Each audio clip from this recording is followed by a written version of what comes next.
The deadbolt sliding into place is a sound you never forget.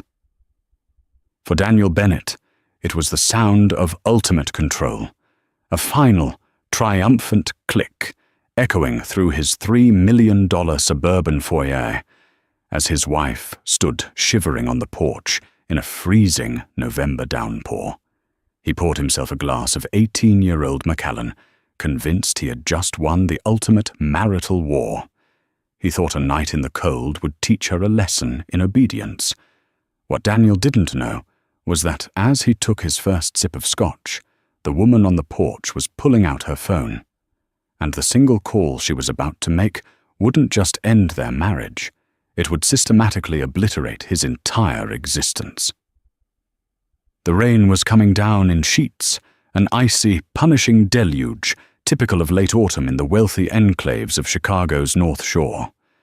At 4217 Oakwood Drive, a sprawling, modern Tudor home sat set back from the road, its massive bay windows glowing with warm, golden light.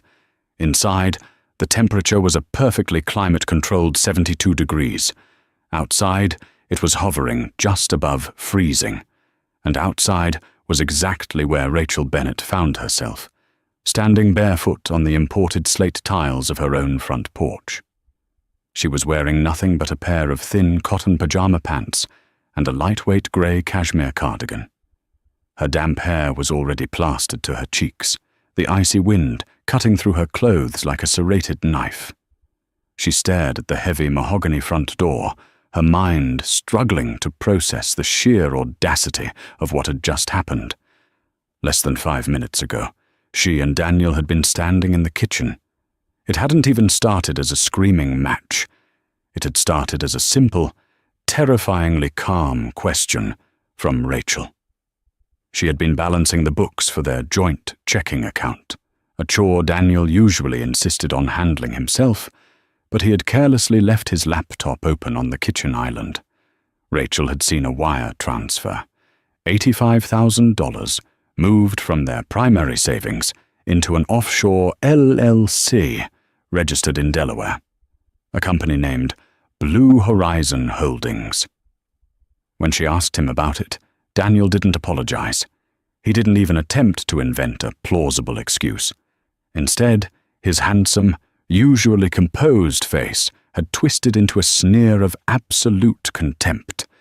He had been drinking, not enough to be stumbling drunk, but enough to strip away the veneer of the polished corporate executive he presented to the world.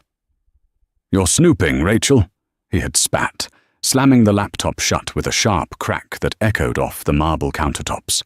"You contribute absolutely nothing to this household financially, and you have the nerve to interrogate me about how I manage my money."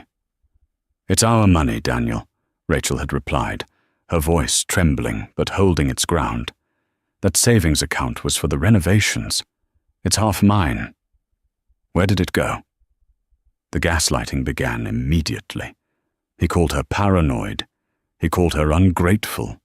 He told her she was losing her mind, that she was stressed and imagining things. But Rachel had pressed him. She had printed a screenshot.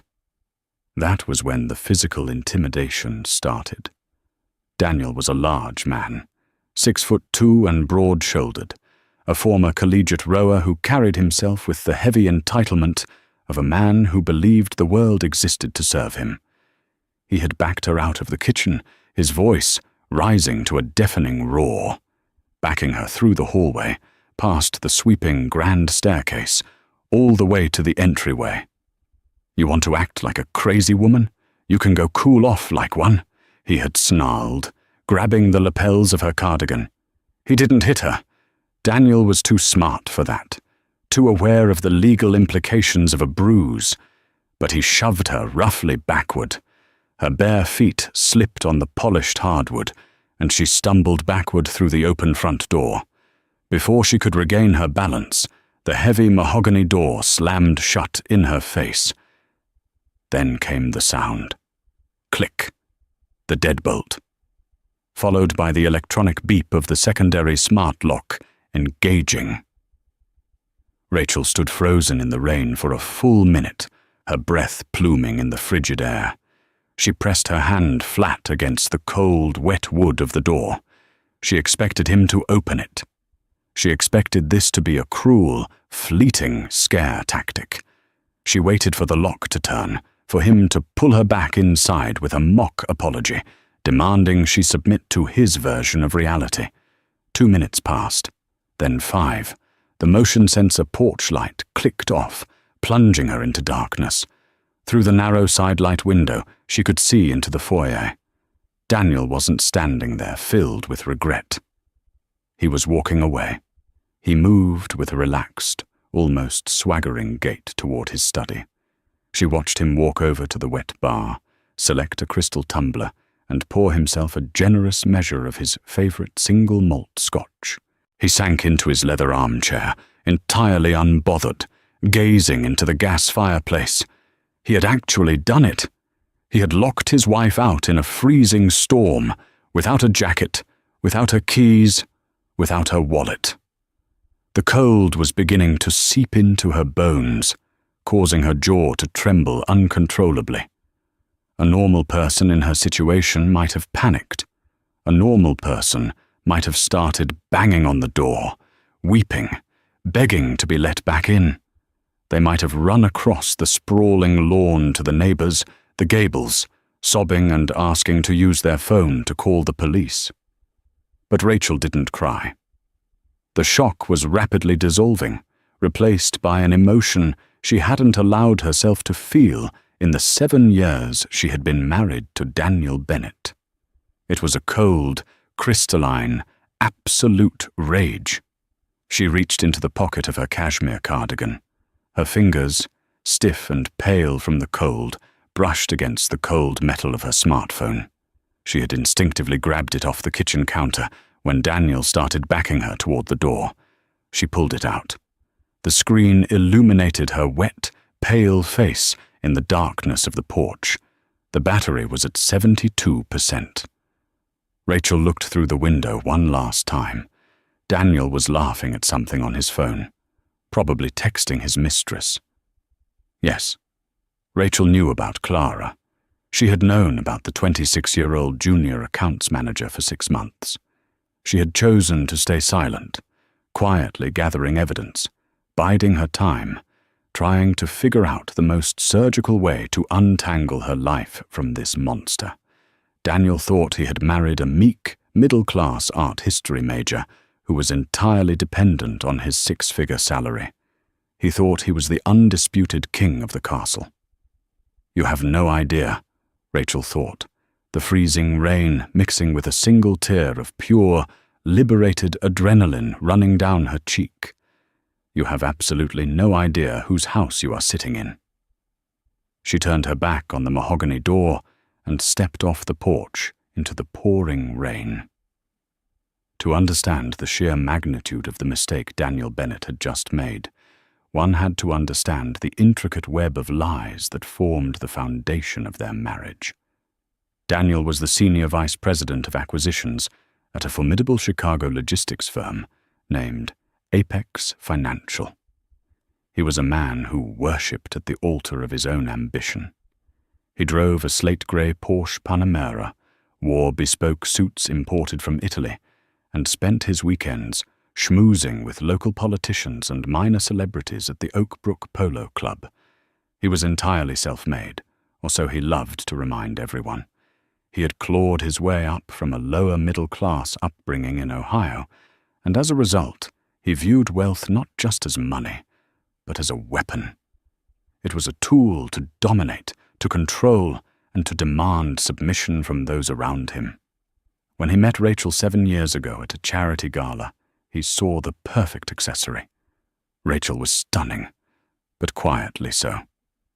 She wore minimal makeup, dressed in understated, elegant clothes, and spoke with a soft, gentle cadence.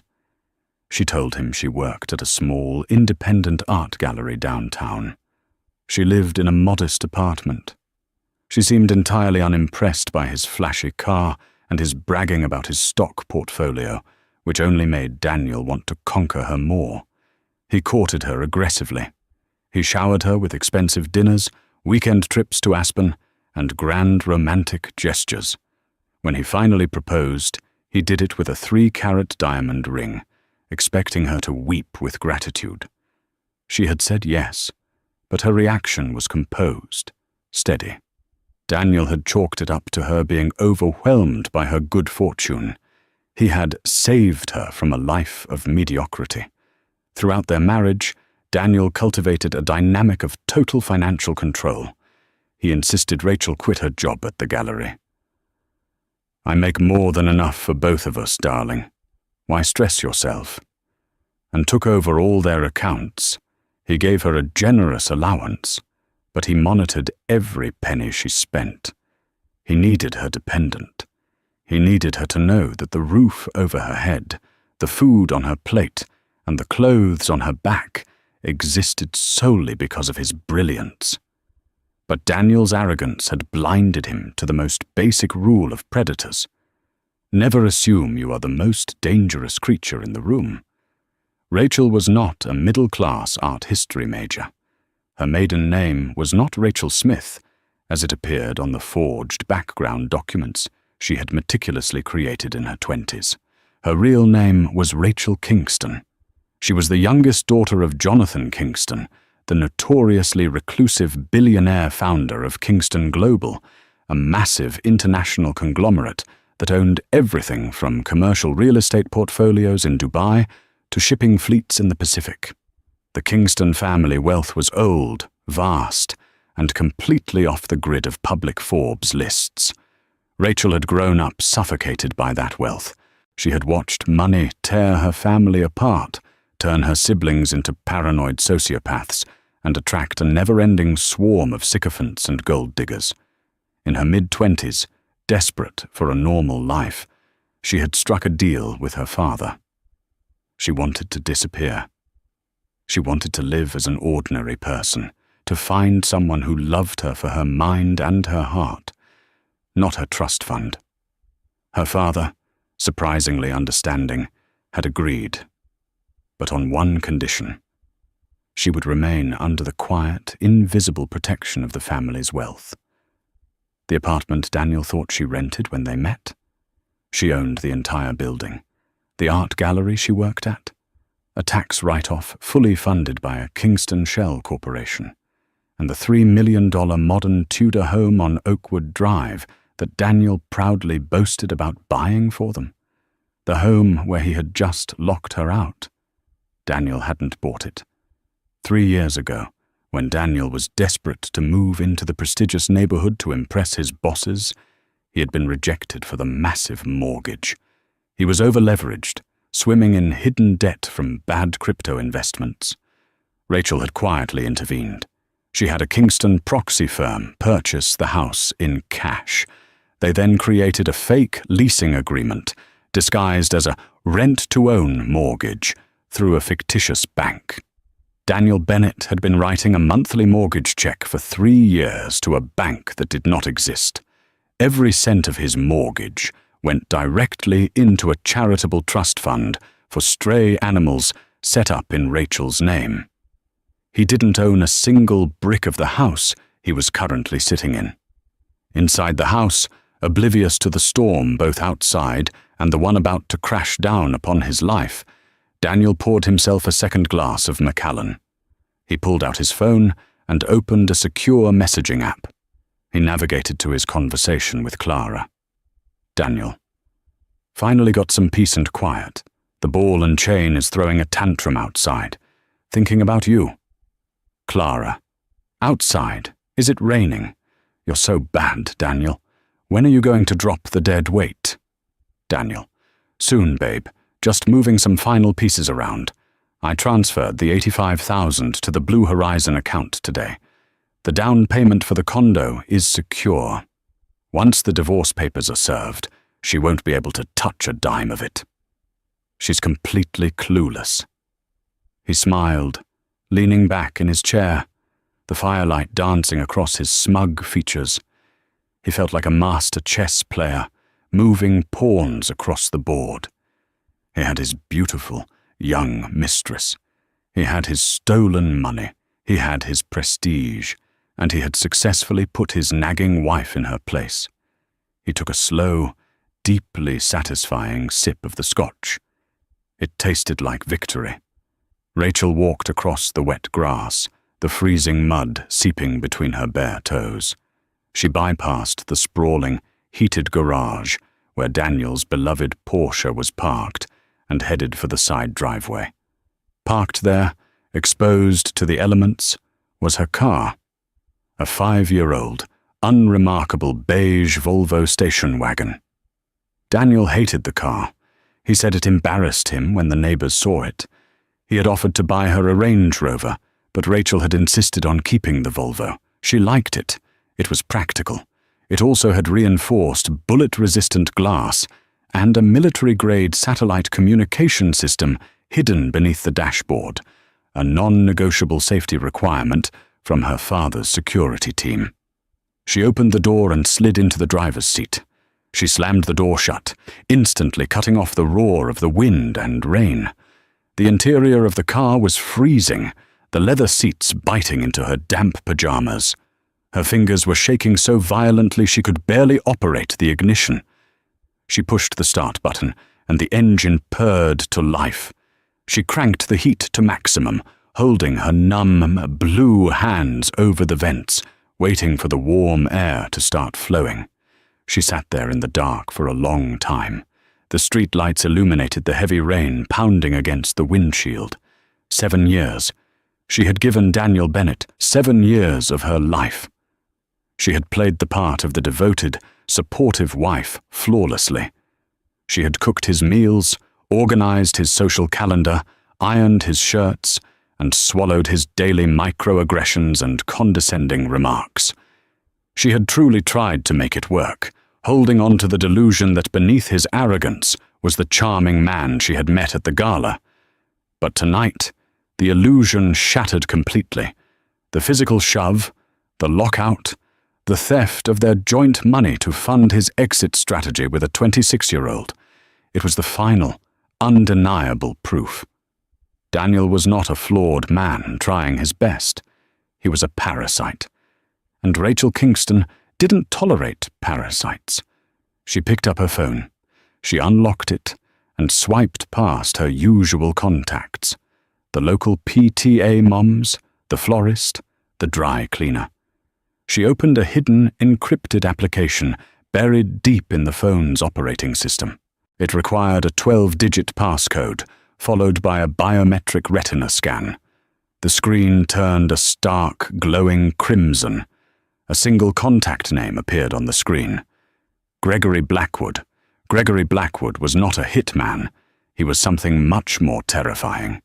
He was the Kingston family's principal fixer, a brilliant, ruthless attorney and former intelligence operative who managed the family's most delicate and high-stakes crises.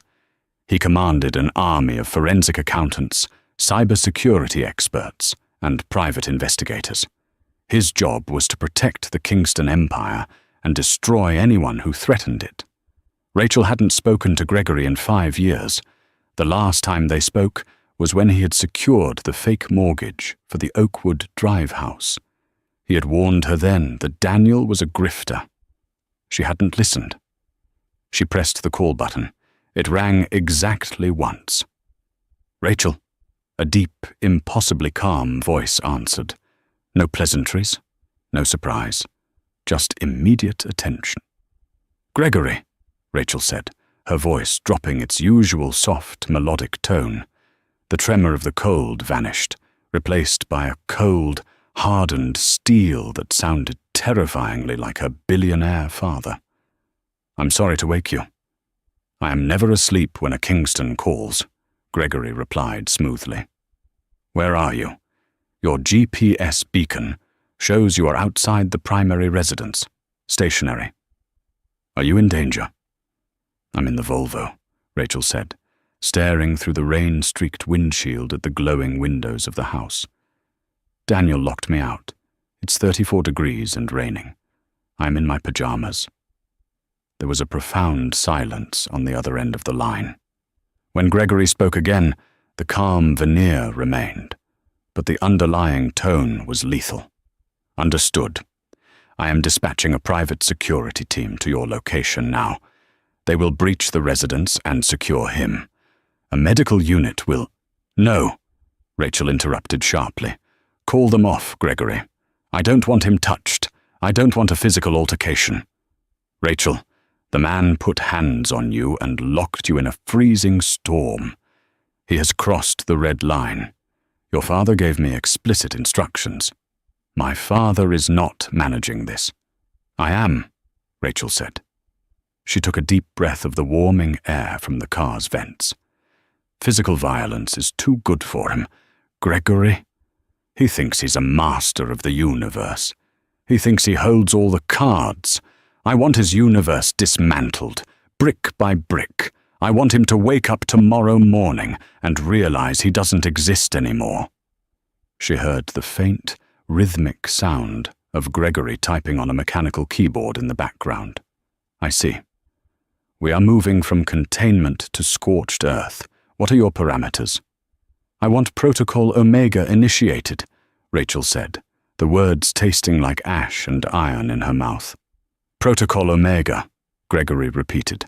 Full financial, professional, and social liquidation. Once I press this button, Rachel, there is no undoing it. His life as he knows it will be erased. Do it, she commanded. Start with his job. He works for Apex Financial. Apex Financial, Gregory mused, the typing accelerating. Yes, I know them. Interestingly enough, Kingston Global acquired a 60% controlling stake in Apex's parent company 3 weeks ago through a proxy hedge fund. Technically, Daniel Bennett works for you.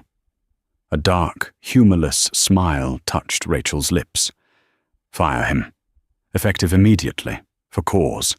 Dig into his accounts. He wired $85,000 today to a shell company called Blue Horizon Holdings. I suspect he's been embezzling from his clients to fund his lifestyle and his mistress. Clara Higgins, Gregory provided instantly.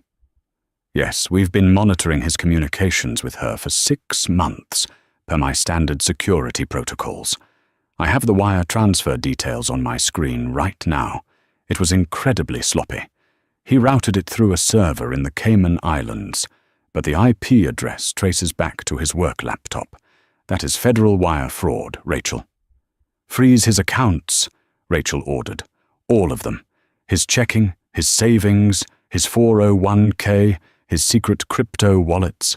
Drain the Blue Horizon account and flag it to the IRS for money laundering. Done, Gregory said. What about the mistress? Daniel just promised her a down payment on a luxury condo using my money, Rachel said, her eyes narrowing as she looked at the window of Daniel's study.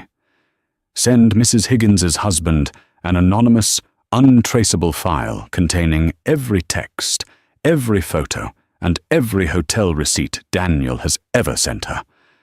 Let her deal with the fallout of her own ruined marriage. Consider it sent, Gregory said. And the residence? The house is owned by Kingston Property Trust, Rachel said. Evict him. Tonight. I will have the local authorities execute an emergency eviction order. He is technically a squatter with a fraudulent lease. No police yet, Rachel corrected.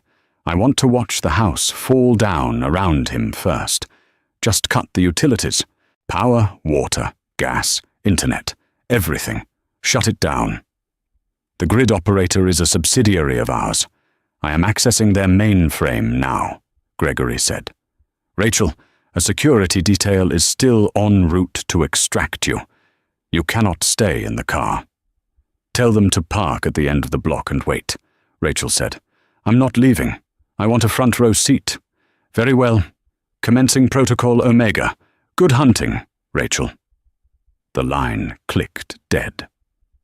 Rachel placed the phone on the passenger seat. The heater was finally blowing hot air, thawing her frozen limbs.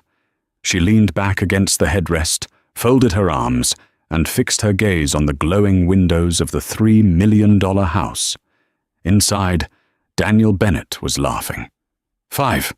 Rachel counted down in her head. 4, 3, 2, 1. Inside the house, the grand chandelier in the foyer suddenly flickered, and then, with a heavy, groaning sound, every single light in the massive house blinked out, plunging the property into absolute, pitch-black darkness. In the sudden silence of the night, barely audible over the sound of the rain, Rachel heard the faint, muffled sound of Daniel dropping his crystal tumbler on the hardwood floor. It was just the beginning. Inside the sprawling Tudor on Oakwood Drive, the sudden absence of light was physically jarring. One moment, Daniel Bennett was sitting in a pool of warm, expensive illumination, nursing an 18-year-old Scotch. The next, he was swallowed by an ink-black void. The heavy crystal tumbler slipped from his relaxed grip, hitting the imported Brazilian hardwood floor with a sharp crack. Amber liquid splashed across his bare ankles and the hem of his tailored trousers. "Son of a—" Daniel cursed, his voice echoing strangely in the sudden, dead silence of the house. He didn't panic. Men like Daniel didn't panic over a blown fuse. He assumed the violent storm battering the windows had simply knocked a tree into a transformer down the street. It was an inconvenience, nothing more. He reached into his pocket, pulled out his iPhone, and activated the flashlight feature. The harsh, white beam cut through the gloom, illuminating the shattered glass at his feet.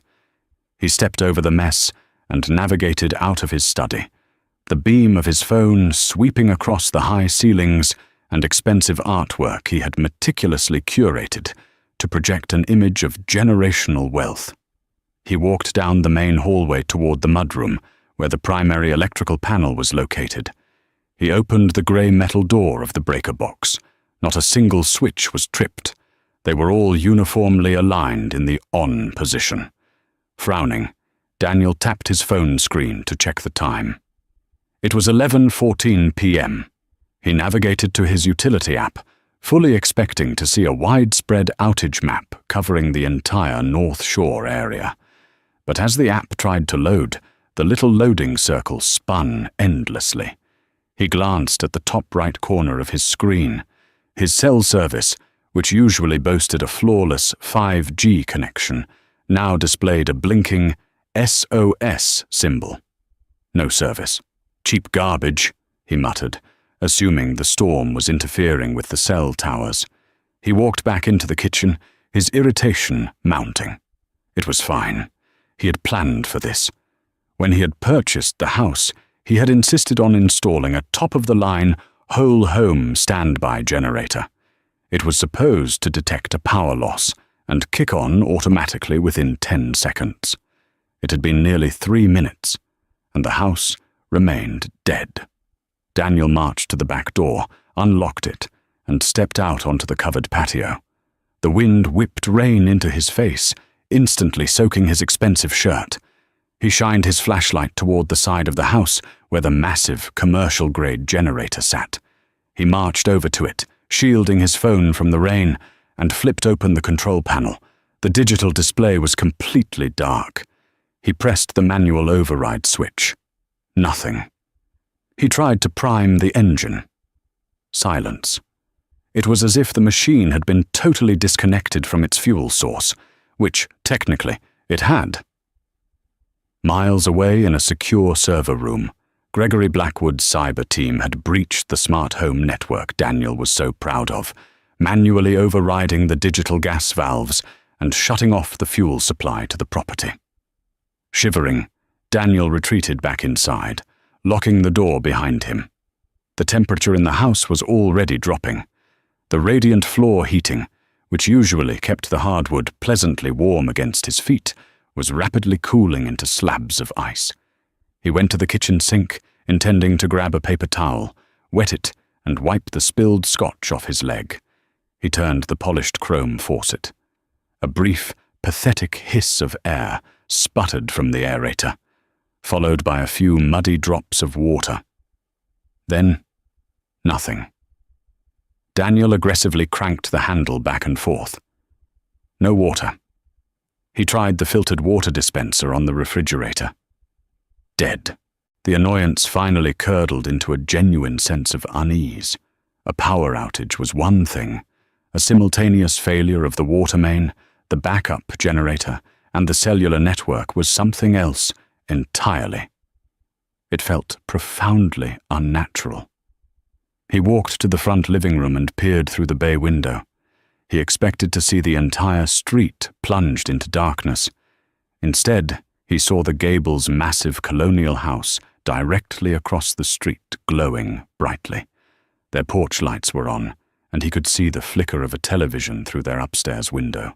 The street lights were operating perfectly. Only his house was dark. Only his house was dead. Suddenly, he remembered Rachel. A cruel, sudden smirk cut through his unease. She must be freezing to death out there, he thought. He assumed she was huddled on the porch, weeping, learning exactly what happened when you questioned the man who provided everything. He decided he would let her in.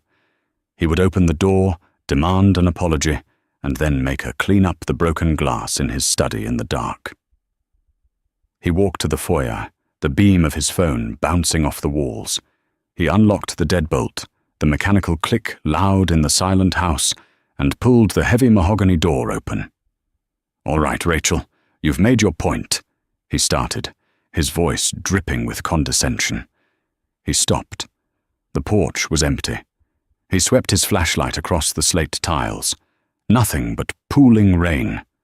He stepped out, the wind biting through his damp clothes, and looked around the yard. That was when he saw it. Parked at the edge of the driveway, half obscured by the driving rain, was Rachel's beige Volvo. The engine was running, the headlights off, but he could see the faint red glow of the tail lights and the steady exhaust pluming in the cold air. "Stubborn child," Daniel sneered under his breath. She had retreated to her pathetic car to stay warm.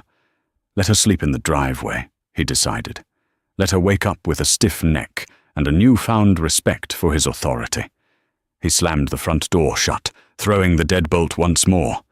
He didn't realize that from the warmth of the Volvo, Rachel was watching him. She had seen the beam of his flashlight sweep the porch. She had seen his silhouette in the doorway. She watched him retreat back into his freezing, lightless tomb, completely unaware that the invisible noose Gregory Blackwood had constructed was already pulling tight around his neck.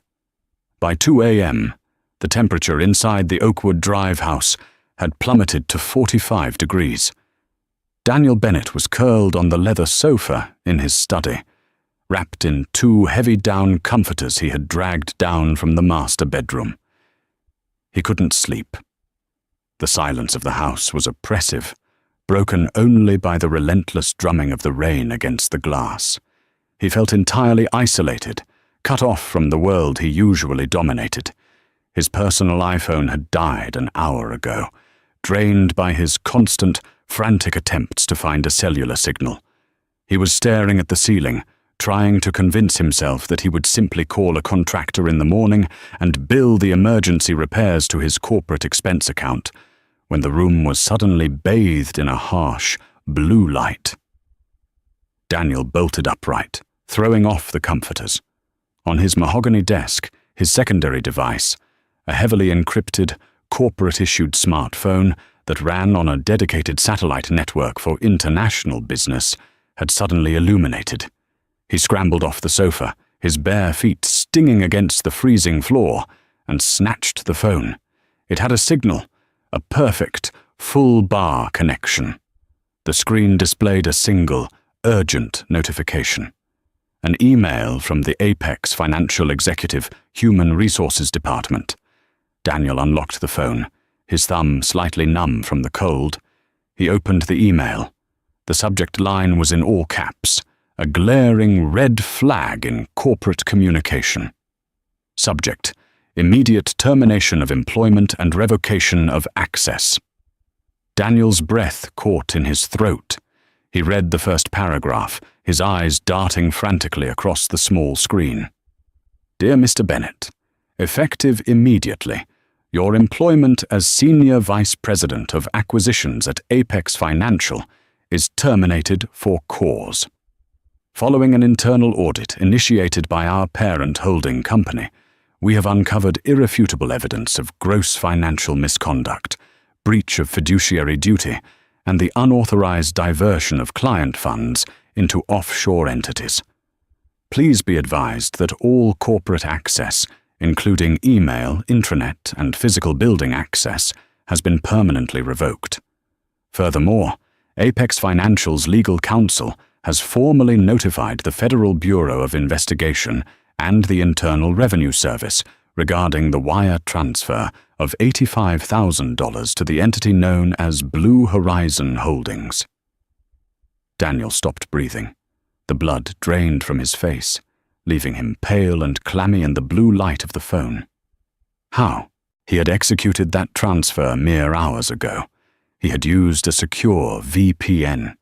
He had routed it through the Caymans. It was supposed to be untraceable, a clean extraction of funds before he served Rachel with divorce papers. Apex Financial was a massive, slow-moving bureaucracy. An audit like that should have taken months, not hours. His hands began to shake violently. He dropped to his knees in front of the coffee table, desperately opening the mobile hotspot feature on the corporate phone. He booted up his personal MacBook, praying the battery had enough juice left. It flickered to life. He connected to the hotspot, his fingers flying across the keyboard with panicked, sloppy keystrokes. He opened his web browser and immediately navigated to his primary bank, Chase. He typed in his login credentials. The screen loaded, but instead of his dashboard showing his comfortable six-figure checking balance, a stark white page appeared with a padlock icon. Account locked. Fraud suspected. Please visit your local branch with 2 forms of government-issued identification. Error code 809-IRS-hold. No, no, no, Daniel whispered, the sound ragged and desperate. He opened a new tab. He went to his Charles Schwab investment portfolio. He had nearly $400,000 tied up in index funds and tech stocks. It was his safety net. He logged in. The page loaded. Total account value, $0. Status, assets frozen pending federal investigation. A cold sweat broke out across his forehead, chilling him faster than the freezing air of the study. He was entirely locked out of the financial system. His corporate career was annihilated. He was a millionaire on paper, but in reality, he didn't have a single cent to his name. Panic, raw and animalistic, finally set in. He needed to get out. He needed to access the $85,000 he had hidden in the Blue Horizon account. He could use that to hire a defense attorney. He could flee. He navigated to the dark web portal he used to access the Cayman account. It required 3 layers of authentication. He input them all perfectly, his heart hammering against his ribs like a trapped bird. The offshore dashboard appeared. Daniel stared at the screen, his mind completely breaking. The balance was 0. But beneath the 0 was a message, typed in plain English, bypassing all the bank's automated systems. It wasn't an official bank notification. It was a direct, personal message injected straight into the portal's code. Did you really think I wouldn't check the ledger, Daniel? G. Blackwood. Daniel didn't know who G. Blackwood was. But looking at that name, an icy terror gripped him. This wasn't bad luck. This wasn't an automated corporate audit. He was being hunted. Someone with godlike access to the global financial system was systematically erasing his life. Suddenly, his corporate phone buzzed again, nearly startling him out of his skin. It wasn't an email. It was an incoming text message, slipping through the iMessage network via his Wi-Fi hotspot. It was from Clara. Daniel snatched it up, desperate for a lifeline, desperate for a friendly voice. Maybe he could go to her apartment. Maybe she could front him some cash until he sorted this out. He opened the message. It was a frantic, rambling block of text. Clara. David, you sick bastard, what did you do? Thomas just woke me up screaming. Someone emailed him a zip file. It had everything. The pictures from Aspen, the receipts from the St. Regis, the audio notes you sent me. He packed my bags and threw me out in the rain. I have nowhere to go. My sister won't take my calls. He's taking the dog. He says he's calling a divorce lawyer at 8 a.m. and sending the file to my boss. Do not ever contact me again. I hate you. You ruined my life. Daniel dropped the phone. It clattered against the hardwood floor. His job, gone. His money, gone. His mistress, gone. His reputation, destroyed. He sat on the floor of his freezing, dark, $3 million house, completely and utterly alone. The sheer velocity of his destruction was incomprehensible. It had been less than 4 hours since he locked Rachel out. 4 hours to dismantle 40 years of ruthless ambition and carefully constructed lies. For the first time all night, Daniel thought about the woman in the driveway. The quiet, unassuming woman he had shoved out the door. The woman who never asked questions about his business, who drove a 5-year-old Volvo, who he thought was a helpless dependent. No, he thought, his mind rejecting the impossible. It can't be Rachel. She doesn't have the power to do this. She works at an art gallery. She's nobody. But the timing was undeniable. Before he could process the thought any further, a new sound pierced the silence of the storm. It was the heavy, rhythmic crunch of tires on gravel. Daniel crawled toward the bay window, pulling himself up to peer over the sill. Through the driving rain he saw headlights sweeping across his front lawn. But it wasn't Rachel's Volvo moving. 2 massive, black, heavily armored SUVs had just pulled to a stop at the curb, boxing in the driveway. The engines rumbled with a deep, menacing hum. For a moment, nothing happened. Then, the doors of the lead vehicle opened simultaneously. 4 men stepped out into the rain. They were dressed in dark, tactical clothing, completely ignoring the freezing downpour. They moved with terrifying, coordinated precision, fanning out across the manicured lawn, heading straight for the front porch. Daniel's heart stopped. These weren't police officers. There were no flashing red and blue lights. There were no badges. This was a private extraction team. He backed away from the window, stumbling over the coffee table in the dark. He needed a weapon. He needed to hide. He turned toward the kitchen, toward the heavy butcher block where he kept the chef's knives. But before he could take 3 steps, a sound echoed through the massive house, freezing the blood in his veins. Thud, thud, thud. A massive, heavy fist pounding against the mahogany front door. Then, a voice, amplified by a megaphone, cutting through the storm outside with absolute, uncompromising authority. Daniel Bennett, this property is now under the legal control of Kingston Property Trust. You are currently trespassing. Open the door immediately, or we will breach it. Daniel Bennett backed away from the kitchen entrance, his bare feet slipping slightly on the freezing hardwood. The voice booming from the megaphone outside didn't belong to a police officer. It possessed a chilling, corporate sterility that terrified him far more than the threat of a standard arrest. Daniel Bennett, you have 30 seconds to comply before we initiate a forced entry protocol. You can't do this, Daniel screamed into the empty, pitch-black foyer, his voice cracking with a mixture of rage and terror. I own this house. I have rights. I'm calling the police. He frantically tapped the screen of his corporate satellite phone, dialing 911. The call connected instantly, bypassing the dead local towers via orbit. Emergency dispatcher, what is your location? A calm voice answered. My house is being invaded. 4217 Oakwood Drive. Send units now, they have armored vehicles, Daniel yelled, pacing like a caged animal behind the sweeping grand staircase. There was a brief pause on the line. The sound of typing echoed in Daniel's ear. "Mr. Bennett?" the dispatcher asked, her tone shifting from helpful to distinctly bureaucratic.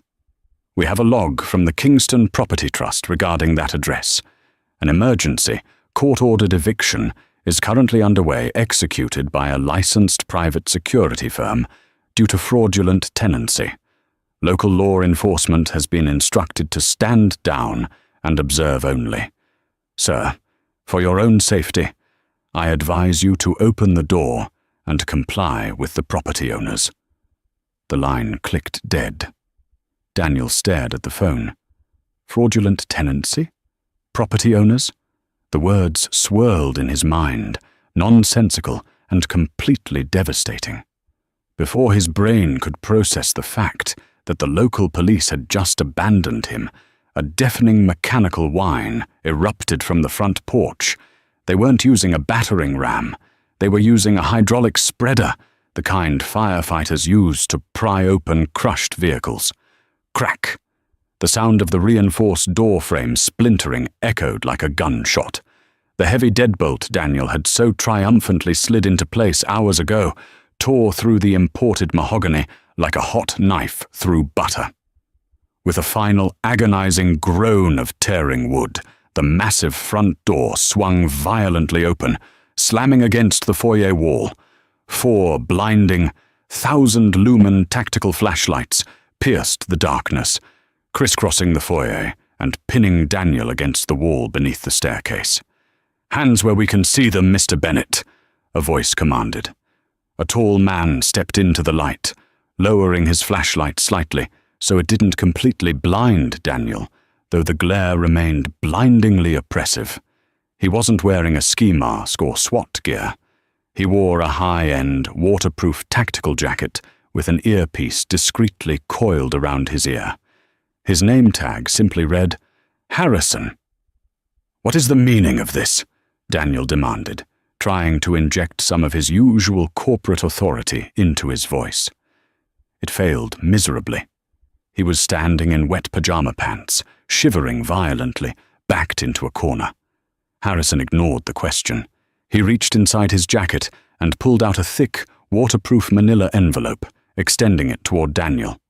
"You are being formally served," Harrison said, his voice entirely devoid of emotion. "These are emergency eviction documents, authorized by a federal judge at 1:15 a.m. this morning. You are trespassing on property owned by Kingston Global Trust. Furthermore, enclosed is a civil suit from Apex Financial regarding the embezzlement of $85,000, and a restraining order filed on behalf of your wife, Rachel Kingston." Daniel didn't reach for the envelope. He stared at Harrison, his lips trembling. "Rachel Kingston," Daniel whispered. "Her name is Rachel Smith." Harrison let the envelope drop to the floor. It landed with a heavy, wet slap against the slate tiles. "You have 5 minutes to gather 1 bag of personal clothing and exit the premises. If you attempt to take any items purchased with funds from the joint accounts, you will be detained for theft. Your time starts now." "Where am I supposed to go?" Daniel stammered, the reality of his total annihilation finally crushing the last remnants of his ego. "I have no money. My accounts are frozen. My car. Your Porsche Panamera is currently being loaded onto a flatbed tow truck in the driveway," Harrison interrupted smoothly. "It was leased under a subsidiary of Apex Financial, which has now revoked your corporate perks due to termination for cause. As for where you go, Mr. Bennett, that is entirely your problem. 4 minutes." It took Daniel exactly 3 minutes to pack. He stumbled through the pitch-black house, using his dying corporate phone for light, grabbing a duffel bag from the master closet. He stuffed it with whatever he could find: a pair of jeans, a heavy wool sweater, some socks. His hands were shaking so badly he could barely manage the zipper. He didn't look at the expensive watches on his dresser. He didn't look at the custom-tailored Italian suits. He knew if he touched them, Harrison's men, who were silently flanking him in the darkness, would drop him to the floor. He walked back downstairs, his heavy boots clomping against the hardwood. The house he had proudly claimed as his kingdom felt entirely alien now. A dark, freezing tomb that had never belonged to him in the first place. Harrison and his men escorted Daniel out the shattered front door and onto the porch. The storm hadn't broken. The freezing rain immediately soaked through his wool sweater, plastering his hair to his forehead. He stood shivering on the slate tiles, watching as a massive industrial tow truck hauled his slate-grey Porsche away into the stormy night. "Keep moving," Harrison ordered, gesturing toward the street. Daniel trudged down the driveway, his duffel bag slung over his shoulder, the freezing mud splashing against his boots. The tactical team stood motionless on the lawn, watching him walk away. As he reached the end of the driveway, he saw the beige Volvo. It was still parked at the curb, the engine purring softly. As Daniel approached, the passenger side window rolled down with a smooth, electric hum. Warm air, smelling faintly of vanilla and leather, spilled out into the freezing rain. Daniel stopped, turning his head to look inside. Rachel was sitting in the driver's seat. She looked entirely dry, perfectly composed and terrifyingly calm. The soft, gentle woman who had cooked his dinners and endured his insults was gone. In her place sat a woman who looked exactly like the billionaire titan who had raised her. "Rachel!" Daniel choked out, stepping toward the car. His pride was completely shattered. He was ready to beg. "Rachel, please, I don't understand. What did you do? Just let me in the car. We can talk about this." Rachel didn't look at him with hatred. She didn't look at him with anger. She looked at him with the absolute, chilling indifference one might reserve for an insect on the windshield. "You locked me out, Daniel," she said, her voice perfectly level, easily carrying over the sound of the rain. "You told me to go cool off. I was drunk. I was angry.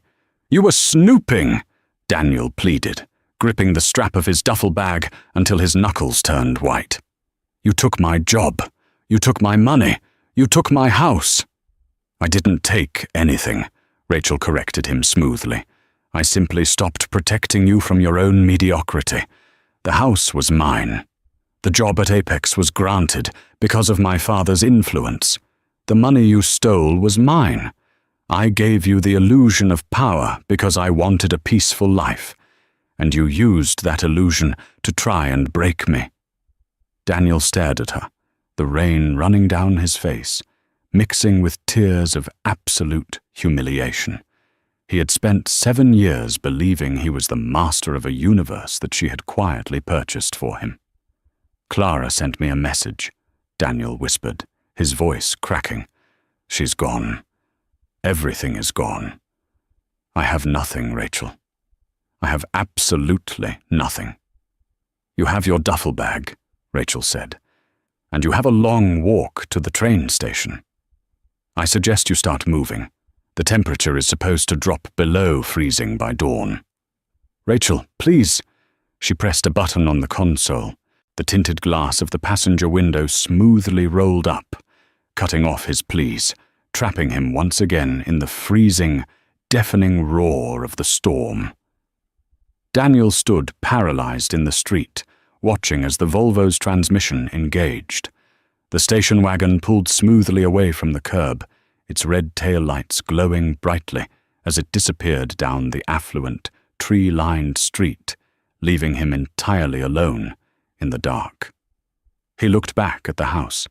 The massive, shattered front door stood open to the elements. Harrison and his men were already inside, securing the property that belonged to Kingston Global. With trembling hands, Daniel adjusted the strap of his duffel bag, turned his back on the life he had destroyed, and began the long, freezing walk into the abyss. The story of Daniel Bennett serves as a chilling testament to the fragility of arrogant power. He built his entire identity on the illusion of absolute control, using financial abuse and psychological manipulation to dominate a woman he believed to be entirely defenseless. His fatal flaw was the assumption that his cruelty was matched by his intelligence. In the end, the very lock he turned to punish his wife became the catalyst for his own profound unmaking. Rachel Kingston's retaliation was not merely a display of immense generational wealth. It was a masterclass in surgical precision. She didn't raise her voice, and she didn't resort to violence. Instead, she dismantled the architecture of his life, brick by brick, exposing the devastating reality that he was only ever a temporary guest in her world. Ultimately, the man who thought he held all the keys was left standing in the freezing rain, holding a duffel bag, realizing too late that true power rarely needs to announce itself. It simply waits for the perfect moment to strike.